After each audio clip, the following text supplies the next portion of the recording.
Ertugrul کے بیٹے سلطان عثمان کی 7ویں پشت میں سلطان محمد فاتح ایک ایسا نام ہے جو عزم و حوصلہ اور ہمت و جرأت کی تاریخ میں بلندیوں کی چوٹی پر ہے، جس نے آج سے تقریباً 600 سال پہلے سن 1453 عیسوی میں 17 کلومیٹر پہاڑی علاقے میں لکڑی کے تختے بچھا کر ان پر 70 جہاز نما کشتیاں چلائی، اور ایک ایسا شہر جسے حاصل کر پانا ناممکن سمجھا جاتا تھا اسے فتح کر کے دنیا انسانیت کو یہ باور کرا دیا کہ عزم مومن کے سامنے کوئی رکاوٹ کوئی معنی نہیں رکھتی۔ سلطان محمد فاتح نے جب قسطنطنیہ کو فتح کیا تو وہاں کے مشہور زمانہ آرتھوڈکس چرچ آیا صوفیہ کو خرید کر مسجد میں تبدیل کر دیا۔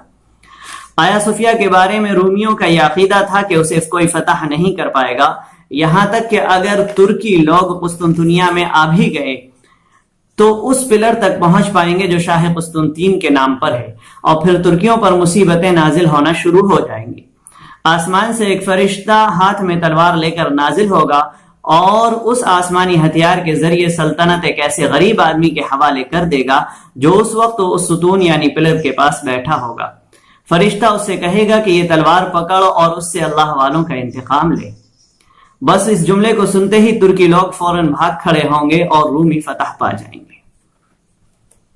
لیکن ان کے عقیدے کے برخلاف عثمانی ترک اس ستون سے بھی آگے بڑھ گئے اور آیا صوفیہ میں داخل بھی ہو گئے۔ نہ تو کوئی فرشتہ رومیوں کی مدد کو آیا اور نہ ہی ترک ڈر کر بھاگے۔ بالآخر اس دن ظہر کی نماز آیا صوفیہ میں پڑھی گئی، اس کی دیواروں سے تصویریں ہٹا دی گئیں اور محراب قبلہ رخ کر دی گئی، اس میں میناروں کا اضافہ کیا گیا۔ اس کے بعد یہ مسجد جامع آیا صوفیہ کے نام سے مشہور ہوئی۔ اس کے چاروں کونوں میں 6 ڈھالوں پر بہت خوبصورت تحریر کے ساتھ اللہ، محمد، ابو بکر، عمر، عثمان اور علی لکھا گیا۔ یہ مسجد 240 فٹ چوڑی، 269 فٹ لمبی اور 180 فٹ اونچی ہے۔ پوری عمارت میں 170 ستون یعنی پلرز ہیں۔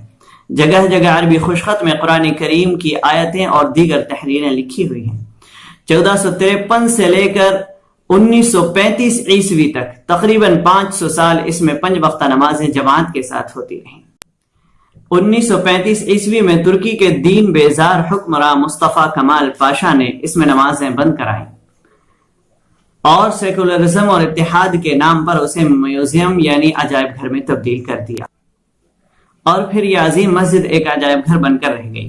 31 مئی سن 2014 عیسوی میں ترکی کے نوجوانوں کی ایک تنظیم نے آیا صوفیہ مسجد کے میدان میں فجر کی نماز کی مہم چلائی اور مطالبہ کیا کہ اسے مسجد بحال کی جائے، لیکن اس وقت اس پر کوئی فیصلہ نہیں لیا گیا۔ بالآخر گزشتہ کل 10 جولائی سن 2020 عیسوی کو سپریم کورٹ نے مسجد بحالی کی قرارداد کو منظوری دے دی، اور ترکی کے صدر رجب طیب اردوگان نے بھی اس پر دستخط کر دیے، اور اب اللہ کے فضل و کرم سے یہ مسجد دوبارہ اللہ اکبر کی صداؤں سے آباد ہو گئی۔ ہم اس پر رب کائنات کا شکر ادا کرتے ہیں اور ترکی کے صدر اور وہاں کے باشندوں کو مبارکباد پیش کرتے ہیں۔